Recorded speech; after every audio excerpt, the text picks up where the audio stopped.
Right, so I'd like to thank Lindsay James for giving her time up to come in and talk to me and to us on the podcast. This is our first one at the Charity Hub. Welcome, Lindsay. Well, thanks for having me. Really looking forward to talking to you. No problems. Right, well, we'll get straight into it. Well, for me, I'd really like to know about your early years first. Where did you come from? What schools? What were you into? I'll let you go from there. Okay, I grew up in a small village called Lawton Enley-Mortham, which is near Rotherham. Right. From a working class family. I've got mum, dad, sister. Went to a real small little village school, and then from there went to Dinnington, also in the Rotherham area. And then as I've moved up through life, went away to university, came back to Doncaster. That was purely because when I had my first job down in Oxfordshire, realised that I wouldn't be able to afford to probably buy a house in Oxfordshire, but I could afford to buy a house in Doncaster. So came back to Doncaster, and that's where my home is now, and I can't imagine moving away. What did you study at university? I studied sports studies, so I've always, my kind of route through where I am today there's always been a sporting element. So studied in sports studies away at Staffordshire Uni. Right, you definitely did better than me because I did A-level sports studies at High Melton and it was very hard. Right, okay, so go on then, we'll start off with a really good one with you. Tell us about your Guinness World Record. Oh, wow. Well, I'll start with, it's probably the most memorable day of my life and my most, the sporting experience that gives me the most joy when I look back. So the Guinness World Record, the story that was behind that was back in 2015, my mum was diagnosed with cancer. And at the time I was 3 months pregnant with my son. It was a real short diagnosis to, unfortunately, her losing her life. So 6 weeks later after diagnosis, I lost my mum in a time that was quite difficult. Didn't have the best pregnancy. I was incredibly ill during my pregnancy. Yeah. Threw myself into work as a distraction. Didn't look after myself very much. I lost a lot of weight. And then by September time, when I gave birth to my son, Archie, I think that's when the grief actually hit. It had been a long period of time. Yep. Sport has always been my kind of wonder drug. I try and stay away from treating myself with any kind of pills because I know the endorphins that I get from sport and the natural high that I feel from sport. So to deal with that grief, it wasn't just my mum. I've always been very career or charity orientated, so overnight I just kind of felt like I'd lost my mum. I now was no longer driving forward a charity because I was on maternity leave, and I'd had a C-section, so I couldn't take part in any sport. So I actually found myself in a very dark place. Yeah. And being someone who doesn't ask for help, who's always seen as you're strong, you're in control, I didn't communicate very much either. So I struggled in those first few months when you're meant to be, as a woman, so like overcome with joy and happy. I was surrounded by so many other mums that were just like, this is wonderful. And I felt ashamed to say, actually, I don't find that having a baby is wonderful right now. And it was hard to just admit that to anyone. So I just thought, right, I need to do something. I need to get back into sport as soon as possible. I need to give back because I'm not working in a charity right now. I'm off. Yeah. So what can I do? I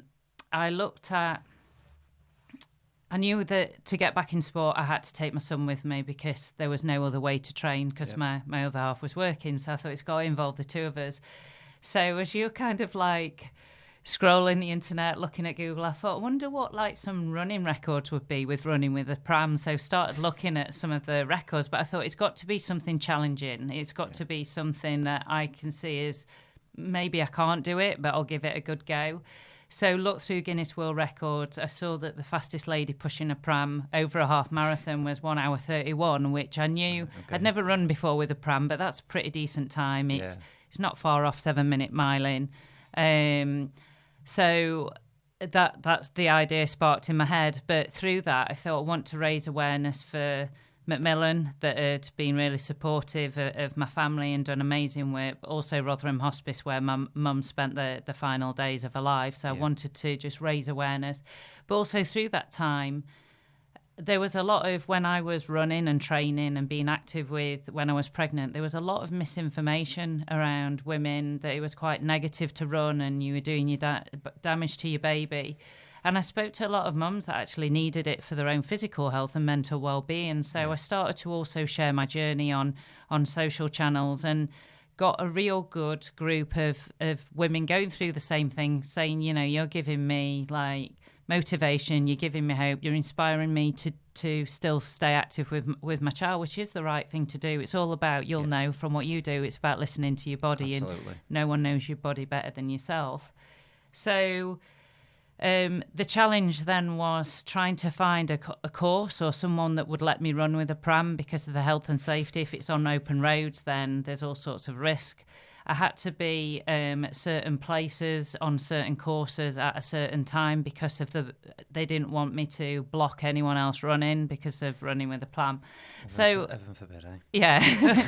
So anyway, finally Derby Ramathon, which is now I think the Derby Half Marathon, agreed that I could go down there and do the race. But a big element of it was on trail, so no matter where I trained back here, and it was hard trying to find routes to train with a pram for a long period of time, there was the unknown of running off-road a little bit. So trained pretty much every day of the week, trained through winter. I'd be running up and down the kind of canal paths in Rotherham, singing lullabies to Archie if he ever got upset. Awful weather, but when the day came, I was so anxious because I felt like I created this buzz and this awareness, and I just felt that my own pressure really that I put on myself, which I continue to do daily anyway.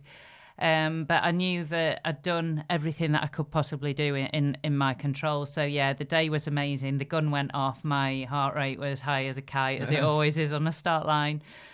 Just funny things like people running past me saying, "Is that a real baby in a pram?" And I'm thinking, what else would it be? Like Tiny Tears, a doll, but even running through the race. And I think the biggest motivation was when you pass a man, in particular, running with a pram. There's that burst of I've got to get past her again. So yeah, we broke the world record that day, and we broke it by over 3 minutes in 1:27. I think it was 16 or 18 seconds. So we took a big amount of time off, but the feeling and the euphoria of coming over that finish line, and that nothing will ever kind of, because of the meaning behind that, nothing will ever come close to that feeling. Completing the races gives you something anyway. I know that from personal experience, but yeah, I think something that's a bit out of the ordinary. Mm-hmm. Like you say, I think obviously with everything that was behind that motivated you to do that, is what makes it special, not just for you, but for those around you as well. Yeah. How did you continue with that afterwards, with running with the baby? And yeah, I continued for quite a while just training until he was getting to kind of like a toddler age. And I think anyone who's got kids realises toddlers don't want to sit still for a long amount of time. So when he was getting a bit bigger, I just thought it's not fun for him anymore. And I never wanted to put him in a situation where he wasn't happy, because when he's not happy as a parent, you just feel uncomfortable and unhappy yourself. So by the time he started moving, he didn't want to be in the pram. We just stopped running. And when I first found out I was pregnant, the first thing I did was go, how much are running buggies? Like everyone else is going, oh, I want to get a cot, and what will the room look like? And I was just like, I just want a running buggy. That was like my go-to. So it was, I would advise anyone who, male or female, who thinks that they can't still take part in physical activity, is to just think of ways that you can make that happen, and being with your child in the open outdoors. We ran together whenever we went abroad. The pram always went with us. We trained in lots of different countries, and it's probably part of who, as a 7-year-old, who he is today, is an always known sport. It's really well for you to bond as a family, really, isn't it? Yeah. And well, showing positive signs for the young one to follow, hopefully. Yeah. And also 3 times world champion. Is that right? Yeah. Three times world champion. 2 times silver medalist in the Europeans, and I'm currently national champion for duathlon. So duathlon is a run bike run event for anyone that doesn't know what that is. And I compete in the standard distance, which is a 10k run, a 40k bike, and then a 5k run at the end. Just what you need. Yeah. And then are you continuing with that? What's your thoughts for the future with it? Slowing down, picking it up? Yeah, we've just had a real busy start to the year of races, and I've just done probably the closest event to home, which was this weekend, which was Lower Key, which was at Rother Valley, which was a duathlon. And then the next event this year will be the British Championships, not until October. I'm still passionate about taking part in that sport. I love the sport. I love the triathlon community. I think there's nothing quite like sports people that you can kind of bond and relate with. I feel like they're my family. So I will continue, but I'm always looking at, right, the next big thing. I think when you've won something once, people all say, oh, well, now you've achieved that, what you're going to do? But to actually come back, and the bigger pressure was on, once you've won something once, people are saying, oh, now you're the reigning world champion. You're going to win it. And there's no guarantees. You don't know who's going to be there. And that creates so much more pressure. So I hope to continue with that. But I'm also looking at new challenges at the moment. Yeah. Anything to take the pressure off the knees? I only say this because of the running I'm doing. So I'm definitely looking more at paddle boarding. Just because of the scenery as well, but just to get off the knees a lot of people that go into running always say it's not, my knees are bad, or I don't do it because of joints or things like that. And I think that as you're getting older, and if you haven't run before, it is more challenging. But I'd just advise with making sure that you go to a good sports organisation that can fit you up with good quality trainers that are right for you, rather than just going online and going, I'll grab that pair, because it affects your feet up, affects the whole way of your biomechanics. But it's also gradually, sometimes people will say, I want to do a marathon, and they'll jump straight into like trying to do 5 miles straight away, and you've just got to build that up gradually. So it's making sure that you kind of have those short-term and long-term goals, but you've just got to listen to your body, look after it, get regular sports massage, see a physio when you need to, put in the right nutrition, and just go about things sensibly. Yeah, which we don't always do we? No. And I don't either. No, but there's a structure there. Yeah. Okay then, so dream more, learn more, become more. Mm-hmm. What does this mean to you? Do you want to, expand on that and talk about it a bit for us? Yeah, so dreaming more, I'll probably go back to when I was little, and probably where charity comes from, and just probably giving other people a realisation of passion and purpose. I mean, you run a really successful charity, and obviously you do that because you see that you've got a passion for something, and it creates good purpose. But as a child, I've always had this kind of fire inside me to make a positive difference in some way. Yeah. I was always raising money as a kid through stupid and creative ways. I tell a story around when I was little. I used to combine rose petal leaves with vinegar because I thought that's how you made perfume. Right. And then I would go around the streets of Lawton Village, and any old lady passing by, I'd go, 2p a dab. And they'd go, okay. And my mum was a local hairdresser, so she knew everyone and everything in the village. And then they'd go to my mum's to have the haircut, smelling of vinegar. Yeah. And then I go there and I go, right, do you want to have a coffee or tea? And they go, oh, that's lovely, Lindsay. Thank you very much. And I go, that's 25p to you. But my mum told me about a few months later that she spent more on coffee and tea than I was actually making in money. But I was always doing that with a purpose. And it was always to help disadvantaged children, or when I was really young, it was often RSPCA and other things. So I came from a working class family. And I always saw that my mum had to work really hard for the money, and whatever they did work hard for, it was always to then pay for a family holiday once a year for us, and that could have been to Butlins or Pontins. That's where we went, Blackpool, Pontins. Yeah.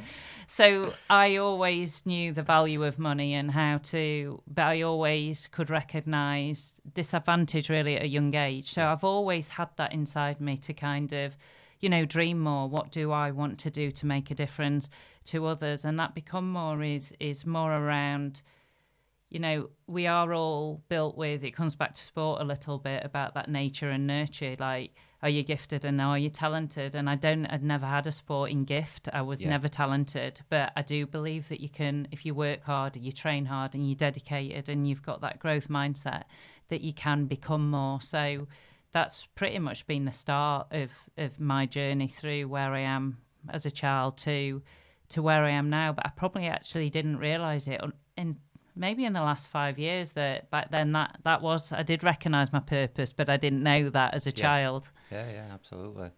And what is the more to that? Is there anything going forward with it? Yeah, certainly as a charity, we reach about just around 30,000 young people every year, and that's through our work in schools and community settings. But there's so much more we can do, and I'm kind of always unsatisfied.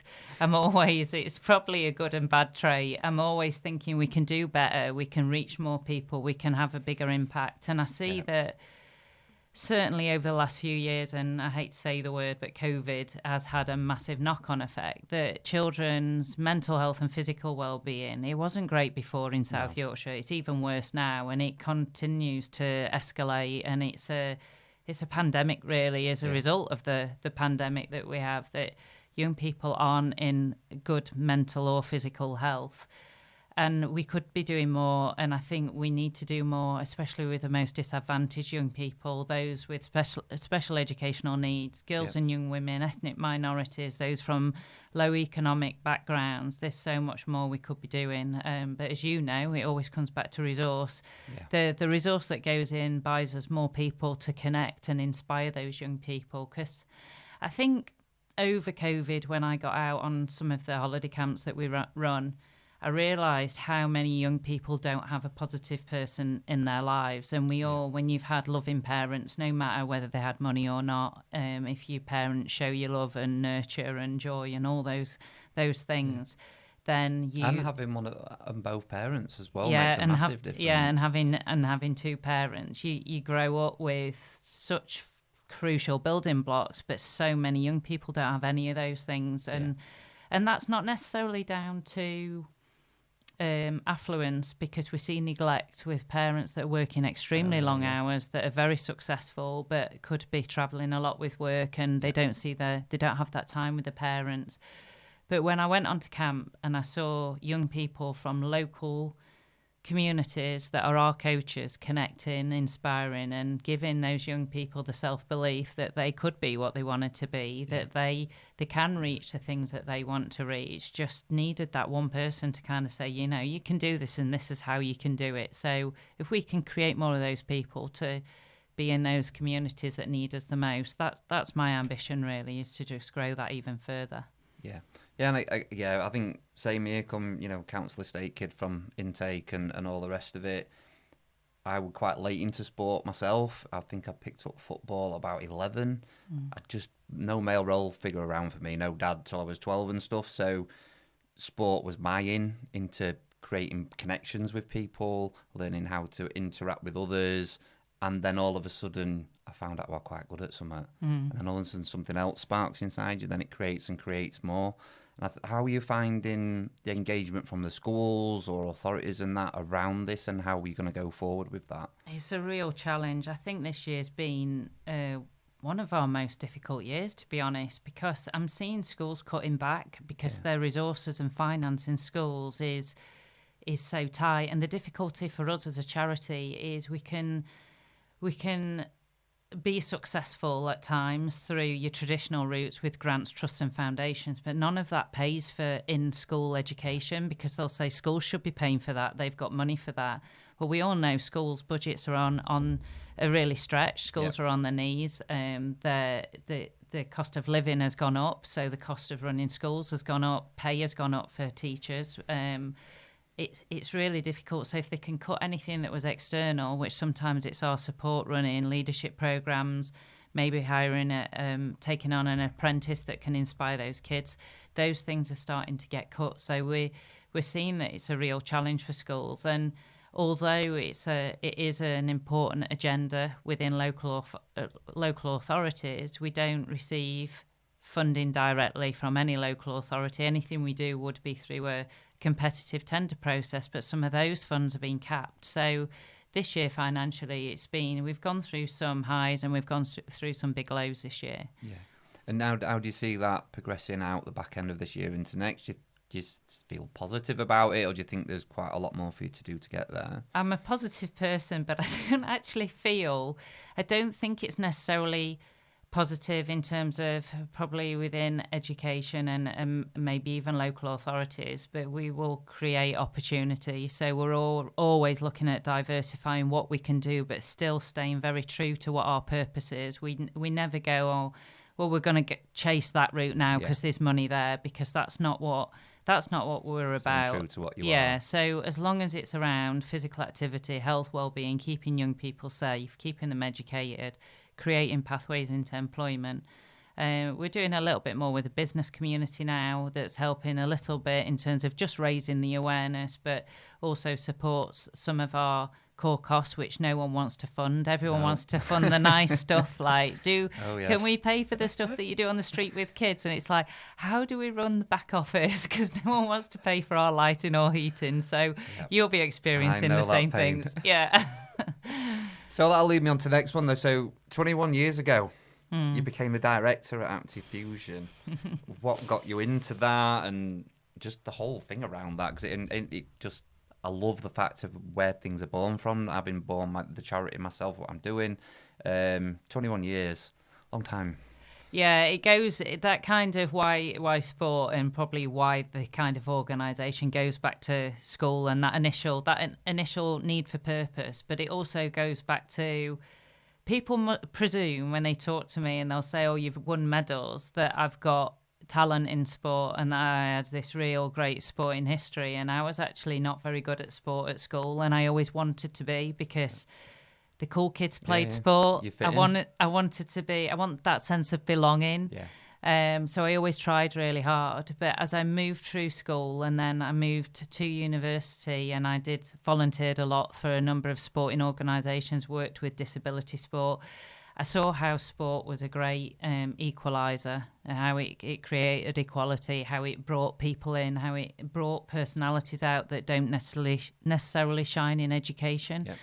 We saw some of the best of some of the most challenging young people just come through as great leaders and great role models.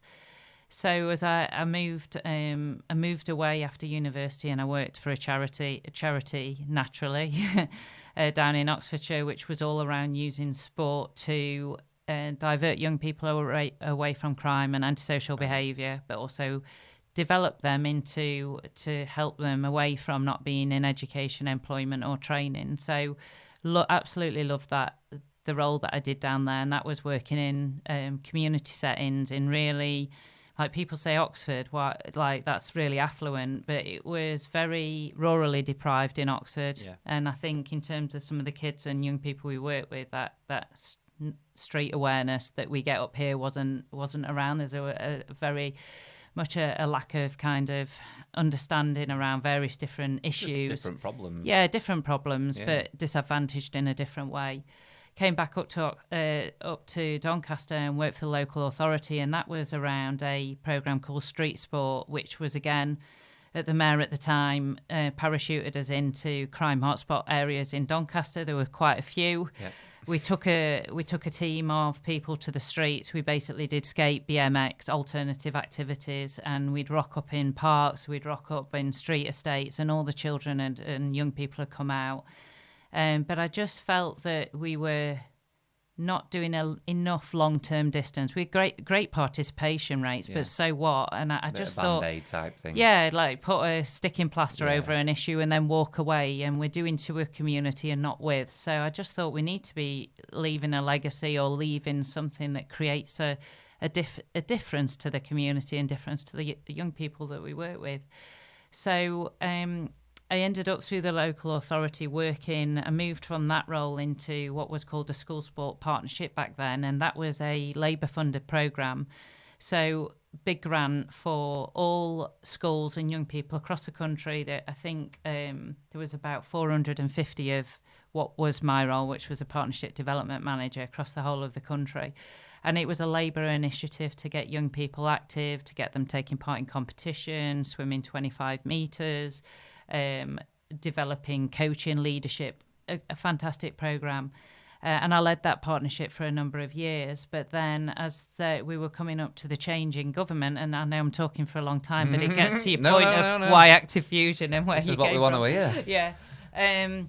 I preempted about a year before the elections that what if Labour is not in next year, because are the Conservatives going to go, we love what Labour does, so we're just going to replicate it, or possibly not. Highly unlikely. Yeah, but I knew that the schools, young people, families really valued what we did. So I started to look at, right, should we not have that funding, and should it go on that day?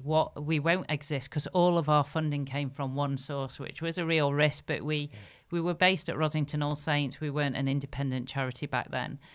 A year later, there was a change in government, and it was probably worst case scenario. All the money did go, and my idea was, well, it's okay because everyone's established that they love what we do. We're making a real positive difference, so we'll continue. The issue was then that the transition, schools didn't have any more money to then buy us back in to do what we were doing before. So we did downsize for a period of time. But during that time, I just thought, I need control. We can't access, because we're based in a school, can't access any grants, trusts and foundations. How are we going to grow and have a bigger impact unless we become dependent? Yeah. And there was a number of people, it wasn't close friends or family, but a number of people that just, as you know, you're going to struggle on your own. You're probably not going to be able to do this. Magic words. Yeah, I'm like, come on, keep fueling my fire here. You're not an expert in marketing. You're not an expert in finance. You've got no HR officer. So I was just like, and I'm not going to lie, I was shit scared. But I just thought, we've got to do it, because it wasn't about me. I thought if we don't move, we're going to shrink, and less children will experience the great work that we've been doing. Yeah. The Active Fusion team are potentially not going to be around anymore because I can't pay their wages. And I really feel that what we're doing is actually, it's needed. So we had to it was a risk. We had to take the risk, because being based at a school, I did have all those services wrapped around me. All I had to do was manage the budget and the team. But then we became independent in 2017. A small team of us, I think we were 5 or 6 people then, and we outsourced a lot. All those professional services that I quickly realised, and this was probably my downfall as a director at the start, is I felt that I had to know everything. I felt that I had to be the expert at everything, and I think that's what puts a lot of people off starting charities. Yeah. We didn't have the money in the bank to go, right, well, we're going to employ all those people for a team, because you don't suddenly start with hundreds and thousands of pounds to then take on a massive payroll bill for a number of staff. So we outsourced the things that we didn't have expertise. And my idea was, when we grow and we have enough money, then we'll start to get someone part-time, and then maybe a few more hours, and then full-time. So that's led us to where we are today, of a team of 20, and now all those services that we outsourced, we now have those within our team. And we still outsource elements of specialist work to, if we need a marketing piece on something in particular, it makes far more sense to contract a project or a program than go, right, now we're going to hire in we're going to pay for a videographer like all year round, because we only need that 3 or 4 times a year maybe. So that's how we grew. But I just stayed true to the why, what we're trying to achieve, and made sure that that's always remained the focus of, I think, why we've been so successful. Is we've always come back to, what are we here to do? What are the problems? Values. Yeah, what are the problems we're trying to solve? Yeah. And so leading on then, so just tell us a bit more about Active Fusion, what you've done, where you're going, what you're trying to create, and how long do you think that might take you, or is this an endless task? So our work, it stems across 3 areas, really. It's education. So everything within education is around improving teachers' expertise, their confidence and their competence in teaching PE, and that's normally at a primary level where we don't have PE specialists. So our team will go out, do things like team teaching, so work alongside a teacher to develop their skills in delivering the national curriculum. Because we know that a poor quality experience in education will turn young people off. So the inactive child becomes the inactive adult. So if we can solve that at an early age, we're already taking less pressure off NHS and all sorts of other things. So we do that. We have a leadership programme that is our own developed programme right from year 2 all the way up into secondary schools. And that leadership programme uses sport as a tool to create what I think are essential life skills in the workplace. So it's communication, organisation, planning, working with others. But what we're doing today, eye contact, which is so hard in the younger generation. So all those really important skills, we teach those through sport. We do wraparound care, which is so essential. So breakfast clubs, so parents can go to work. We do after school clubs, so parents can pick up at a... Is this kids from the deprived areas? All schools. Yeah, we offer... or anything like that? Yeah, so it's normally within schools. If we only charge a very small amount, or schools may cover the cost of our coach and say we don't actually charge for children, so it's accessible to anyone. But we basically charge a real small charge. So it's accessible to all young people. But through pupil premium, some parents can get that covered through school anyway if they want their children to stay longer. And then as we move up into secondary school, we do the leadership programme. So it can be through dance, through the medium of dance, or through sport. And then we run competitions across the whole of Doncaster. And there's a progression pathway up through our school games, which then goes on to county level and beyond if young people excel. But it's also about participation. So it kind of covers all levels. In communities, that's where more of our charitable grants, trust, foundations fund most of that work. So that is predominantly in our most deprived communities. So we will work almost like a traditional youth, detached youth work or youth centre, where we've seen through a squeeze on resource through local authority, a lot of those safe places for young people to hang out have often disappeared. No youth clubs anymore. So we turn up, if there's a community hub or somewhere, our coaches all turn up, they'll bring all the sports equipment, do the activities that young people want. We don't really prescribe. It's like we rock up with anything and we do whatever the kids want. We work with organisations like Fair Share and other food organisations that can donate food, because we're seeing a real issue with food poverty with the families that we're working with as well.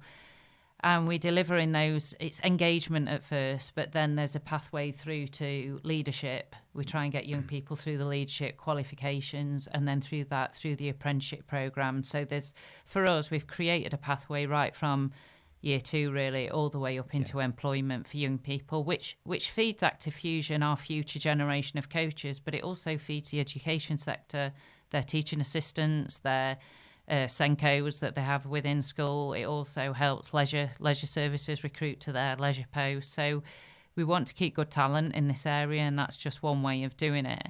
Do you think we can do that? Because I think that's been the big fear in Doncaster around many different skills and areas, about actually keeping the talent local and it not going off to the big cities, Manchester, Leeds, Sheffield. Yeah, I think we can, but I think it's about organisations like us, but other companies investing in. You've got to, it's not easy. Like, most of our staff are young people. It is not easy employing young people, especially they'll come to us and it's the first job that they've ever had out of school. What we're seeing now is young people that have not even had any work experience, because when they would have had that in the last 2 years, we had COVID. So that professionalism and knowing how to conduct yourself in that professional environment, we're teaching people from scratch.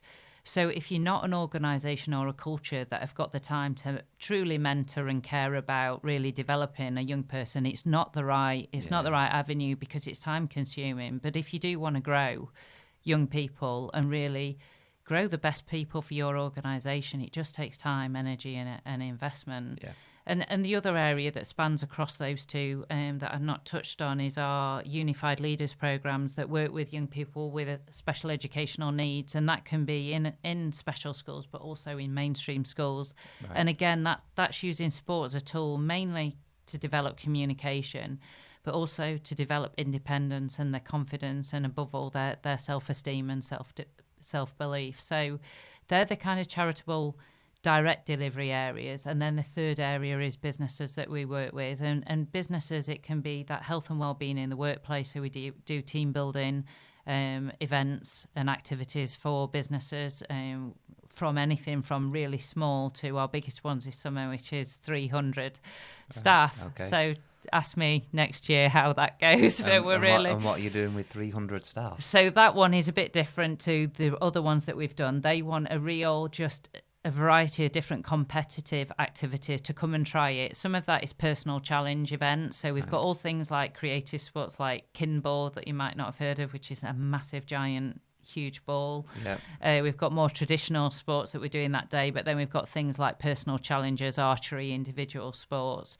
The other events that we've done before is more around using physical and creative activities, but to develop personal skills, social skills, cognitive skills, creative skills. And we do those as a kind of rotation around different activities. And that's worked really well in the workplace. So, yeah, that's one way. And then we do business events, so corporate days where they'll come and it's all around sport, network, but play some sport at the same time, because I feel that that's when you truly actually get to know people, get really deep under people's skin when you're playing see sport. More about them. Yeah, you can see people losing the head, and you can see people really composed. So yeah, it's that's where the charity's at. And although we've been predominantly Doncaster, we have expanded over the last year and continue to do so across South Yorkshire. But we also pick pockets of different localities around South Yorkshire. We do go beyond those areas, but South Yorkshire at the moment is where our heart is at, and where we're trying. There's always more that we could be doing. Yeah, endless. So how did you go from sort of, especially for me in my perspective with the charity I'm running, is I think we're a little bit behind where you are in size wise. Well, quite a bit. How did it work on the scaling up for you from that small charity? What so like big tips or highlight points that really stand out to you that were maybe difficult or maybe easier than you thought? I think it's about having a realistic it's okay having a big ambition, like you might say, right, by this time I want to double in size or whatever it is. Like, I always think about whatever your ambition is, make sure that it pulls at your heartstrings, because I'm not really into these kind of ego things where we go, right, I want to be a charity that turns over 5 million. Like, so what? Why does that even matter? Yeah. But how many lives do you want to touch, and what does that look like in 6 months, 1 year, 2 years, etc. And I think that scaling up for me is about I wanted to scale up in an ambitious but a realistic and gradual way that it wouldn't compromise the quality or the reputation of the charity. It would have been very easy, and there's been opportunities where people have gone, go for this because it's worth loads of money and you can then like double your team. And it's like, actually, we've not got this area of the charity right quite where we want it right now. So we're going to do this gradually in a more controlled way, because I think that the minute that you don't... if you don't invest right in your people and the quality of what you got, everything we do, we want it to be high quality, then you can compromise the charity and the reputation. And I think some of those things that I mentioned before in terms of how do you scale up, as a small organisation, you can't... you need to just outsource, I would say, initially, to some of the key things that you need as a CEO. I recognised quite early the things that I was good at and the things that I wasn't good at, and I needed to basically just go, right, I need to surround myself with the best people in those areas that I haven't got those skill sets, and that's okay.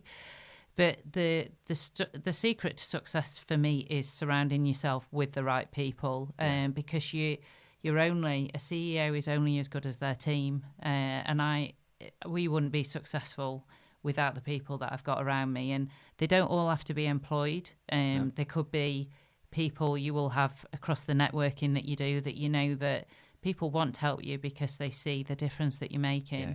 But people also want to help you because you're Clinton and you're a nice person, and they know that someday maybe you'll help them. But it's never done as a way to, I'm going to give it's to not get done for return. But you'll know those people that you can go to and they'll help you out time and time again, but they'd always have your back, and they'll always be, you probably can count those people maybe on one or two hands max, but surrounding yourself with those good people is critical. So they're probably two or three of the way. I think strategy is really important, having a business plan, but a strategy. And a strategy is, yes, it's about numbers, that how many lives that you might want to change, or different projects and programs, but it's also about the things that matter. So measuring those soft skills as well. So it might be, for us, is things like people that feel more confident, that they feel that their self-esteem has grown, that they've moved on to a job, they've got a secure destination where they didn't have one before. So those are the things, those kind of goals that really start to motivate you more than going, we've reached 100 people in this project. It's like, and what? So what?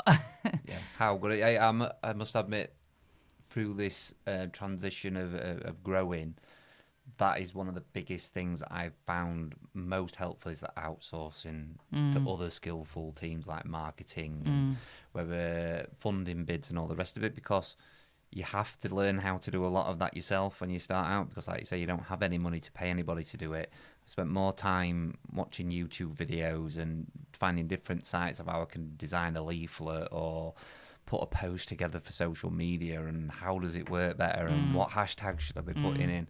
Then all of a sudden you bring a company in and they go, oh, right, it's that easy, is it? All right, okay. But again, recognising your own skill sets and how you can apply that to how you grow. And I think, from my point of view, is very similar to yours. It's the passion. Yeah. It's not, and you maybe get lost sometimes in that, because with no charity background, it was all about, who can I help?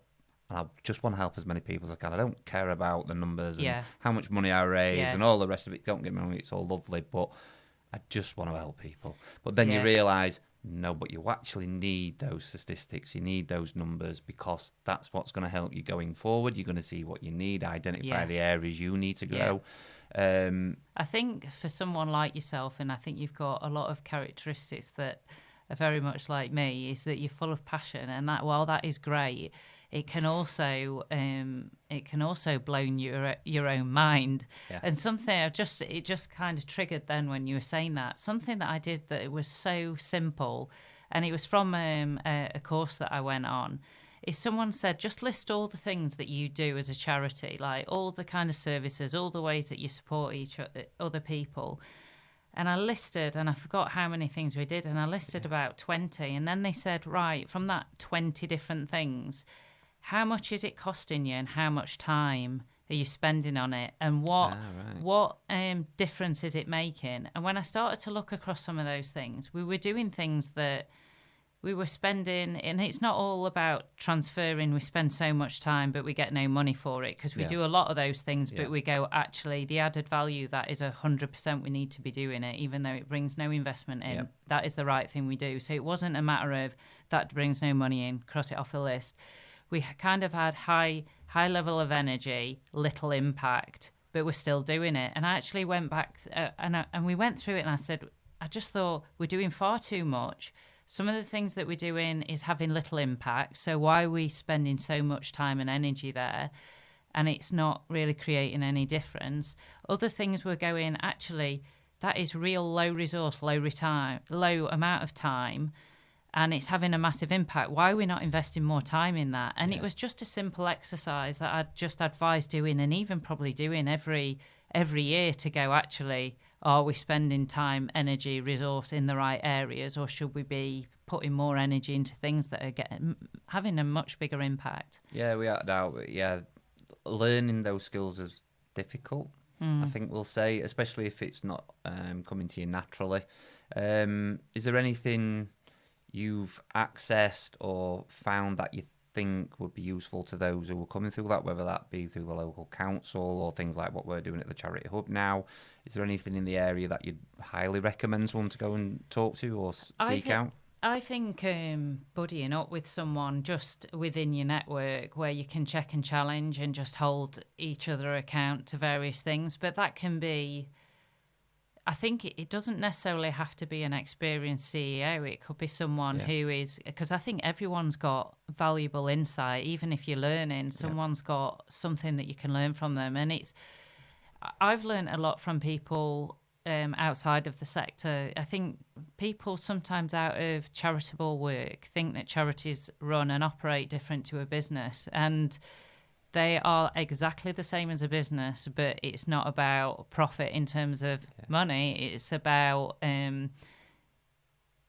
diverting the income into purpose, into making a change. So making money or surplus is really important because we can do more. So, but I think I've learned a lot from like having great people on your board of trustees, where that's another area of free resource, voluntary time, where we've surrounded ourselves with having people that have got expertise in business, in finance, in HR, in people development, in local authority contracts, all those kind of things, where they've been able to bring their insight where we wouldn't be able to employ all those people within a charity. So I think having a good board of trustees, but it's about your networks and finding out if you see something on social media or through any training events that you go to and you think, you look at the website and you go, they're doing really well at that. They're doing really well at that. But it's identifying the thing that you need to develop next. Like, it might be fund bid writing. Who are you seeing that is being successful in that, and what is it that they're doing? It might be someone else that seems to have a really good people development strategy, and how they're looking after the people and the culture. What is it that they're implementing day in, day out? So it's finding those people. There are courses and things that you can go on training for, but I'm a big believer on learning through experience, and there's nothing quite like I can read a book on management, but I learn management by living and breathing it day in, day out, and learning from other people. If I've got an issue with something within management, I would ask a manager who I look up to go, this is the problem, how would you deal with that? On that then, so what would you sort of say have been like your biggest, apart from the obvious, what would you say have been your biggest obstacles with keeping the charity going, and sort of how have you overcome that?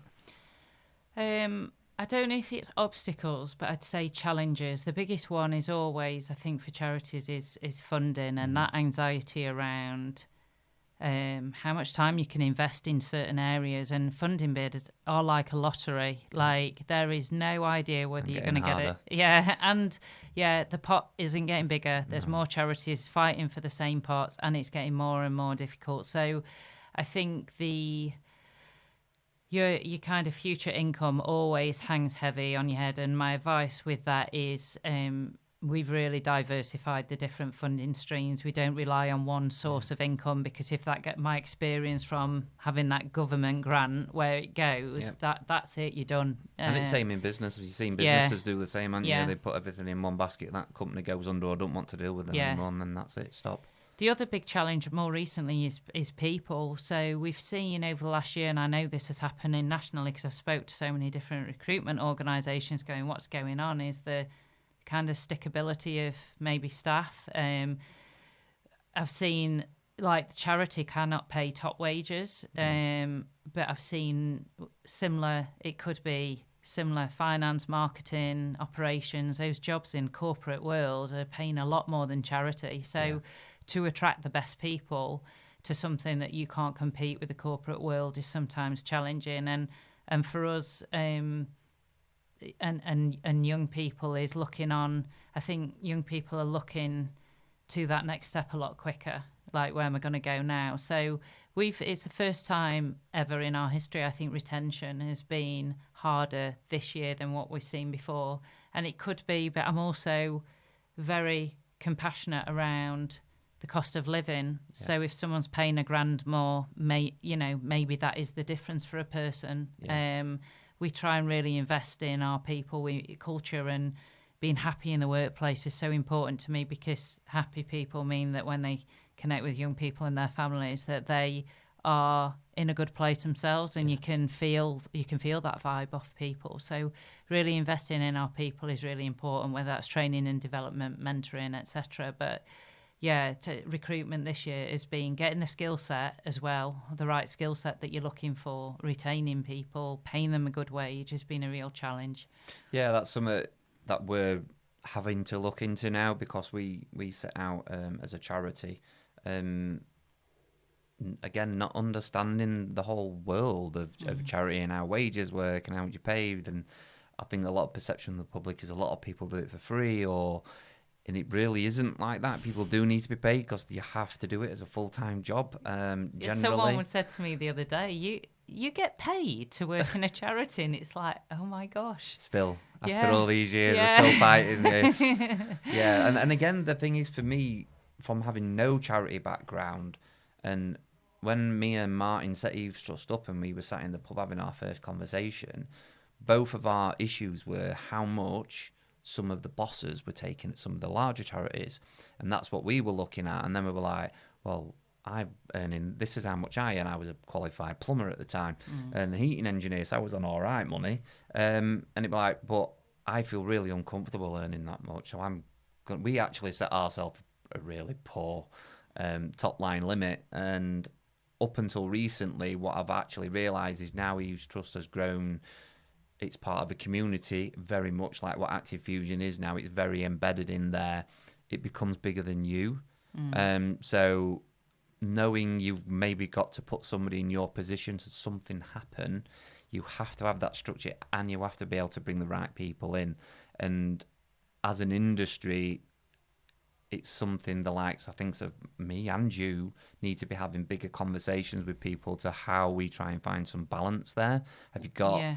Well, we've done a lot of benchmarking because we've introduced new roles, and then we've done quite a bit of recruitment this year. So we do benchmark across the charity sector, but then we also look externally what that looks like.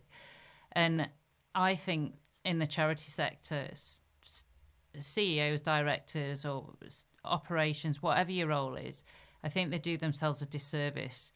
And I would probably disagree that you should be like looking at hardly take, for some staff, we shouldn't really take a wage because we work for a charity. You could put your job in a business and you've got the same skill set, you're having an incredible impact. We shouldn't be saying that the charity service should be paid less and are worth less, because they're worth sometimes far more because we're solving social problems. So I think it's about paying a fair wage, and I truly believe that to get the best people, you have to pay them we should be paying them a fair wage, because they are working blooming long hours, and it's not a switch a computer off at 5 o'clock because I've done my job, because there's a mission and a calling for a lot of the people that work for us. So those things, like the people that you work with, you don't shut off at 5 and go, right, I've done my job, they're not on my mind anymore. You do it, you're living and breathing it 24/7. So that's your sacrifice of your whole life, and you choose to do that, and I choose to do that. But I think that directors, CEOs and the staff should be paid a fair wage, because they are running what is like a business with a charitable purpose, and they are employing people that have families, that they should be able to provide food, positive experiences, do the things that any employee working for a business should be doing. Yeah, I think the word charity has just held its stigma on that side of things for way too long. I was recently, in fact, at one of our networking events a while back, and they were talking about how we have to learn to value ourselves and what service we provide is actually worth. Yes, she said, it's great being able to offer £500 worth of service for £10, but that is not sustainable.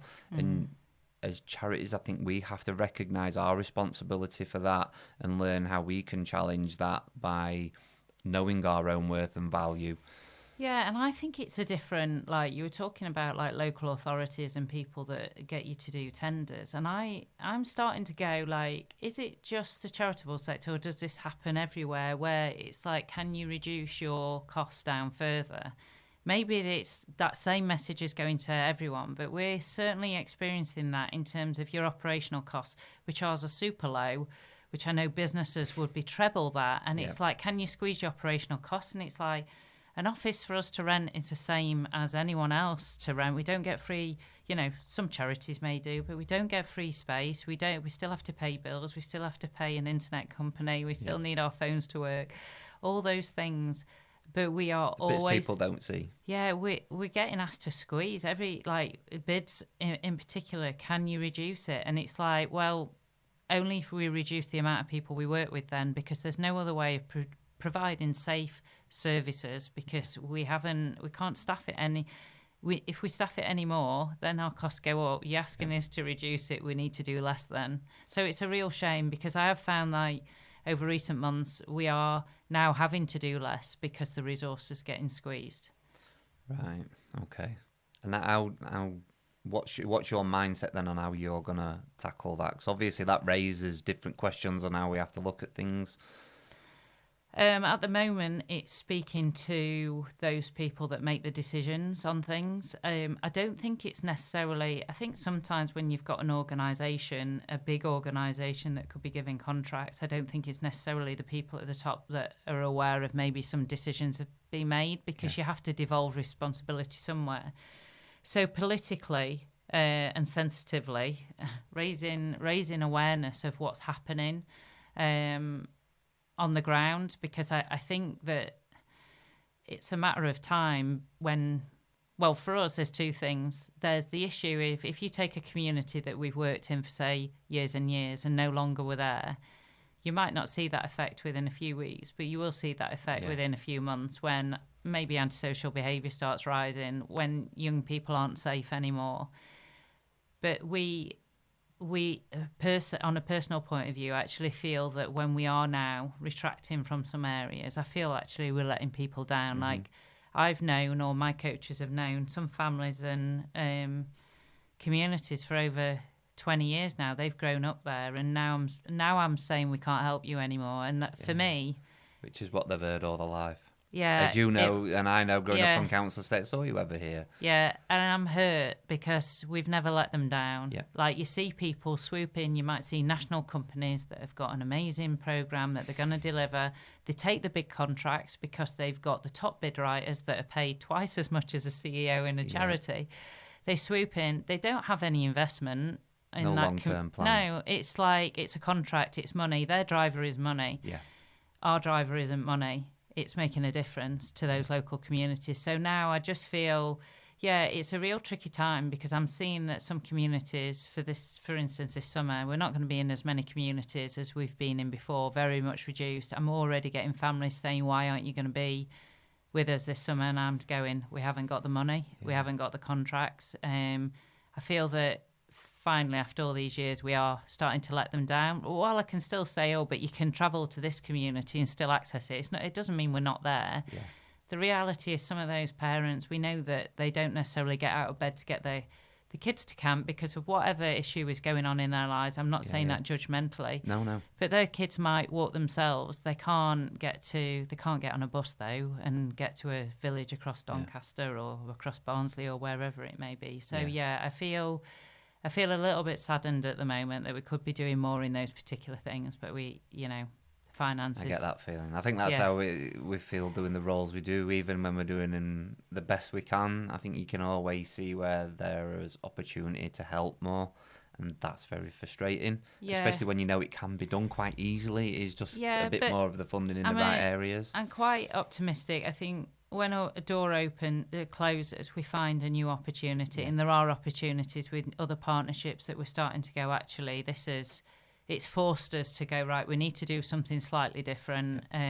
We need to probably invest energy in a different area where we've relied on, that's going to be an income source before. We've invested some of our time in different areas now, but also working with different partners that we feel that actually together we might be able to do something a bit different anyway than what we did before. Yeah, most definitely.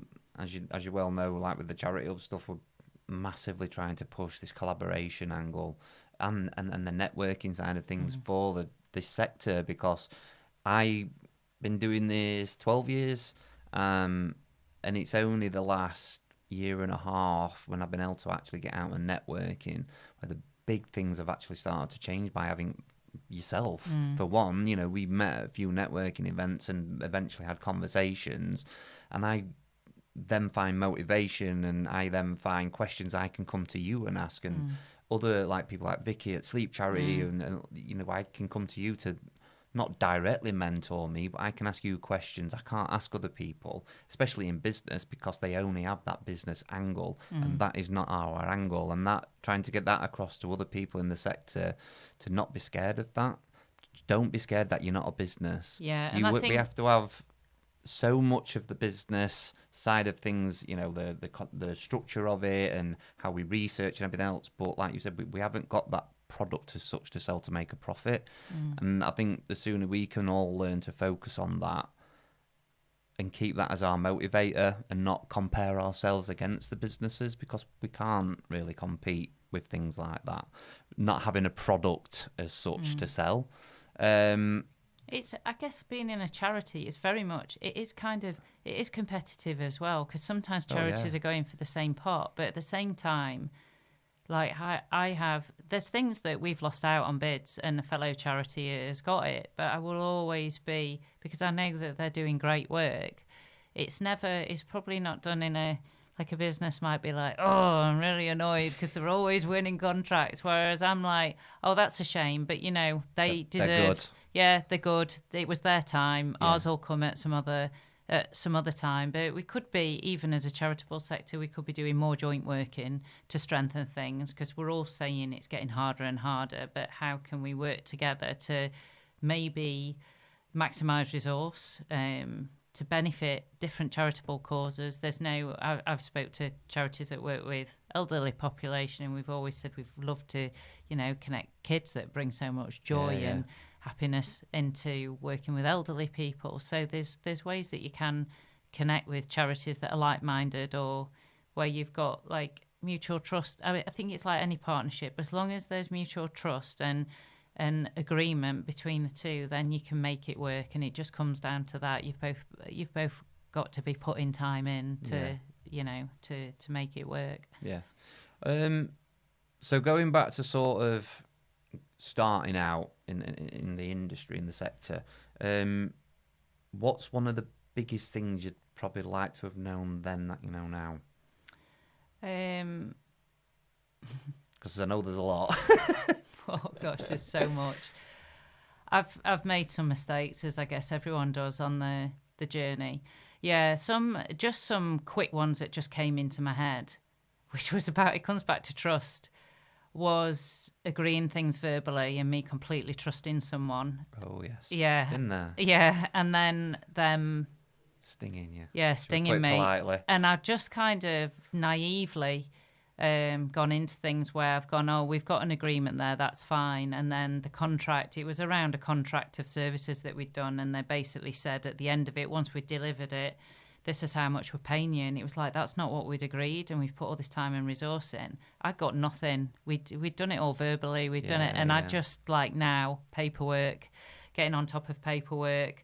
I am a trusting person. I'll always go into any work with trust, but I've always got I've always got that at the back of my head, that, you know, you've just got to make sure that you're running the business well. You've got all your contracts in place. I guess it probably comes back to what you said before, like what can you learn? And it comes back to outsourcing. I think there's some things that we thought maybe we can just do this in-house and see how we can get by. And I know we toyed with things like, the thing that kept me awake at night a lot was payroll and paying pensions and making sure we got it all right. Whereas I was like, I can buy this, went on courses of software like payroll software, and I just thought, oh my gosh. But to actually for me to have done that, I think it's about looking at where your time is best spent. Yeah. For me to have just gone, and we did do it, but it just took us a while to kind of get the right decision on what was the best way to go, to get someone who knows that can take that off your hands, could then release me to then put all my time into funding bids back then. Yeah. That was a far better use of my time than thinking how am I going to run payroll. But it is hard at the start, because you kind of just, some charities start with one person, you kind of jack of all trades, master of none. Absolutely. And you go in, I must be able to do all this. But I think it's not, if you haven't got that skill set, you can waste a lot of the skill set that you have got applying it in the right areas. Yeah, and one thing I do, I for me personally, is when people talk to me now, I'm like, oh, I'm thinking about setting up a charity or a CIC or whatever it be. I'm like, and then they'll say, well, what would you say to me about it? I'll say, well, what I'll say to you is be honest with yourself, because this is going to take a lot out of your life, more than you probably expect. I mean, I went unpaid for 9 years, and it was still a full-time job during those 9 years on top of a full-time job or 2 jobs. So is there any real basic advice, say, because one thing we want to try and push now is for those who actually want to start a new charity and CICs and support those, especially from our point of view. Is there any real basic tips you'd put in place as a just start out cause? I think just getting on a basic course, like things with, it's the same as a business setup. I think because it opens your eyes to what's involved. Like most people, I would say 99% of people want to do some good in some way. And some people want to do even more good, that they want to set up a charity and they're really passionate and ambitious. But it's like you said, until you've kind of walked in those shoes, you don't know what you're getting yourself into. Yeah. So I think just simple business, like business startups, which chamber, all the chambers in South Yorkshire and anywhere nationally will run a business startup course, because it is running a business basically. Yeah. So you get that real basics on what the roles and responsibilities are, what it actually looks like, because it's easy to kind of think you're going to be going out into communities and making everyone smile, but there's a lot of hard work that goes behind it. So I think things like that. There's also national charity networks. There's Inspire Network. There's Pilot like that. I know we're based in London but work nationally. If you Google like some of the those national organisations on charity startup, there's so many good free often projects and programs or training courses to just give you a taster and familiarisation in what will be involved. And there's the Charity Excellence Framework, which is a great website, I think, as a starting point of looking at what is governance and what's the whole roles and responsibilities and the accountability of a charity. Because I think if you read that, the kind of charity governance side, there's legal obligations and there's a lot to take on board. It's certainly would not want to put anyone off, but I think it's about making. You got to be honest. Yeah, you got to make an informed choice, and I think without doing your research, you go in on what your heart's saying, and your head is not probably engaged until. Yeah, mine definitely did that. Yeah, I didn't realise how many hours out of my life it would take, because I think I always had you have this magical dream in your head. I'm just going to create a dream. I'm just going to do somebody's garden, or I'm just going to send them on holiday. You don't realise what that entails, just paperwork-wise. And then the interaction with the families you're doing it for, and then you create a relationship, and then you have 3-4 hours in, and then you've only just finished work at 6, so you're still working at midnight. You've not really spoke to the missus, you haven't seen much of the kids. It's that side of things, and that is still going to be there for quite a few years, no matter how good you are. From what I can see, no matter how good you are at creating something, you're going to have to give that commitment, because you've got to show your love for it. If I don't go out showing my passion for what I'm trying to create, I'm not going to get anybody to follow me. And I've seen people, again, with all the greatest intentions and kindness and love, but then 6-12 months in, they're just beat. They're not getting any funding in. They don't really know where to grow. They haven't got time to go and do any networking. And they're the people I really want to get back to helping, and just give them that little bit of information, because that's, for me, was quite vital. I'm not saying you can do much with that, but being aware of it and being able to have those conversations with your family members, because I've had to do that with my children. No doubt you probably have too. It's like, I can't really come to this because I've just got to go and do that, and that was always what I've just got to. And, I definitely get the eye roll nowadays if I use those words. But that's changed over the years by learning how, again, to delegate and just information. I'd say that I've given up. I've probably given up. I was debating whether sacrificed is the word, but I think sacrifice is about giving up something that you don't want to do. Like there's a negative feeling, but I've given up a lot of things in my life for the charity. that has had that sometimes I don't feel happy about that. But I've also gained, it's that balance. I've gained so much as well from the role that I have. And it's that balance. I think anyone who's passionate about whether it's charity or they're running their own business or organisation, when you are a sole trader, for instance, and that's your lifeline, and it's, you know, it's what you kind of care about, it's your career, but it's also, you know, it impacts on your family and everything. You've got to give it 100% to be successful. Oh, absolutely. But I haven't got, people so often say to me with training as well, how do you balance everything? It's I have to work at it daily. A must, that's why. Yeah. We'd all like to be doing the bits we really enjoy and being out there and with the families or networking or whatever, but that's just not the reality of it. And I haven't always, and like you won't have, you don't always get it right. You sometimes spend too much time in one area that it does impact on family and other things. Many times. And that's not good on your own kind of happiness and mental well-being as well. But I think if you can recognise, if you can catch when you're getting into those spirals and then make sure that you're okay. We all go through bad times where work's really busy, but there's a blue sky over there. We're going to get there at some point. Yeah, you just need some time to hold your hand, don't you? Yeah. So what? I'm just going to pause you there. Yeah, we're at 1:31, so you need to leave at 1:30.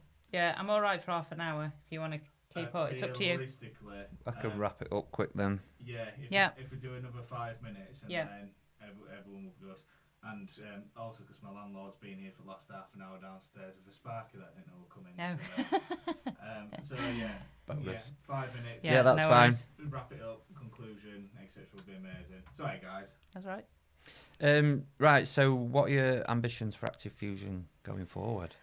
To reach more young people, that's the ultimate ambition, but not in a... We want to, like, we say 50,000 young people, but in a meaningful, that's by 2031 that we're looking at the moment. But for me, we can't make really meaningful impact on all those 50,000 because there's not enough of us to do that. We can kind of touch young people's lives, but what sits under that is more direct work with those young people that need it the most. So we want to reach more young people, but we want to do it in a way that actually changes their life rather than a kind of, hi, seen you once, never seen you again. Yeah. More than a tick box exercise. Yeah. Agreed. So as we're sort of coming towards the end of what is our first podcast, so thank you very much. What about you? Have you got some more ambitions that you're thinking of, or is it time off to think of new ambitions? Ambitions. Yeah, my ultimate, I always come back to work. My ultimate ambition is to grow what we're doing. I think there's so many young people that need us right now, more than ever before. So. Yeah, I just want to be doing more. That is my ultimate ambition. But balancing that, I need to be more present at home as well, which is also a challenge. So we always talk about balance. I think it's, I don't have the answer to that, Clinton, in terms of that, how you, because it's something that I find, but I think you have to be honest about that. People will say, oh, you know, you got a successful charity, you train, you know, you seem to have a great balance. I work at it every day. Every day. Yeah, I don't get it right all the time. And we all burn out from time to time, and then we all feel great at other days. So for me, it's the charity ultimately is that direct work, having more meaningful impact on young people, and then also being a good mum, being present at home, and a decent wife. Well, we can only try that bit, can't we? Right, and so to wrap up this first podcast with the most important question, and I hope you're really ready because it might tax your brain a little bit. Oh gosh. So we're going to go... Well, in fact, I'm going to let you choose. You can either choose what is your favourite cheese or what is your favourite meal. I'll go meal because I'm not a massive cheese eater. Have I offended you? Oof. I can't eat. I'm dairy intolerant now and I'm a cheese addict, so it's not great. Is this a meal as in if you went out for a meal, out? Like this is like your perfect moment. I don't know, you and your husband are going to go out. on your own, no children, a night of pure bliss, of sunshine, red skies, a little bit of wine, and someone's going to bring you your perfect meal. Right, I'm going to go for tapas because I like I like variety. So I don't often, because when I see a menu, I want everything on the menu. So I like to have a lot of choice of lots of different things. So I would go with definitely a tapas. I think you've And my nailed it on guilty that. pleasure is crunchy peanut butter, which I just eat lots of, but not the most healthy in mass amounts. But if I was at home, All right for energy when you're running. Yeah, that's my guilty pleasure, peanut butter.